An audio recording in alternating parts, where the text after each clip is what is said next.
The best thing child can do with a toy it's to break it. ऐकायला सोपं वाटतं ना. अरविंद गुप्ता सरांच्या वेबसाईटवर जेव्हा मी पहिल्यांदा हे वाक्य वाचलं तेव्हा मला ते पटलं आणि आवडलंही. पण म्हणतात ना, कळलं तरी वळत नाही, तसं काहीसं माझं झालं. त्याचं झालं असं, माझा मुलगा गाणं शिकायला लागल्यावर त्याला 1-2 वर्षांनी मी पेटी आणून दिली. आता पेटी आणून दिल्यावर कुठचीही नवीन गोष्ट आणल्यावर मुलांना उत्साह असतो ना, की नवीन गोष्टी उघडून बघणं, त्या वापरणं. त्याप्रमाणे त्यांनी रियाज सुरू केला आणि ते सगळी बटणं आणि सगळे पार्ट्स त्याचे बघायला लागला कुतूहलाने.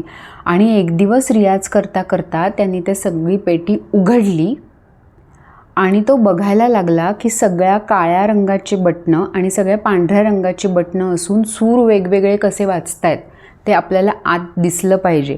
म्हणून त्यांनी माझा मोबाईल घेतला, तो उलटा त्याच्यात ठेवला, त्याचा लाईट आणि कॅमेरा ऑन ठेवला आणि पेटी बंद करून परत वाजवायला सुरुवात केली. त्याला वाटलं की व्हिडिओ रेकॉर्ड होईल आणि आपल्याला सगळे सूर कसे वाजतायत ते समजेल.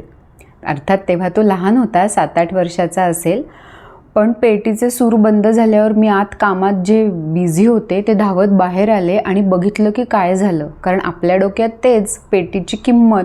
त्याप्रमाणे मी त्याला ओरडले की अरे 2च दिवस झाले आणि किती हजाराची पेटी आहे आणि तू काय हे केलं, आता परत कसं होणार.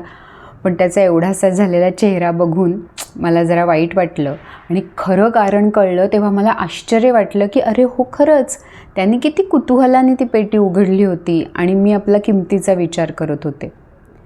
पण आपल्या हौसेखातर आपण त्यांना महागड्या वस्तू आणि खेळणी आणून देतो आणि मग ती इन्स्ट्रक्शन्स देत राहतो की ही तोडू नको वस्तू, ही अशी वापर, ती तशी वापर. त्याच्यापेक्षा आपण जर टाकाऊ वस्तूतनं किंवा घरातल्या छोट्या मोठ्या वस्तूतनं खेळणी तयार केली, खेळ तयार केले किंवा थोडे स्वस्तातले खेळ आणले तर ते जास्त चांगलं नाही का. आणि मग हे वाक्य पटेलही आणि वळेलही अरविंद गुप्ता सरांचं. The best thing child can do with a toy is to break it.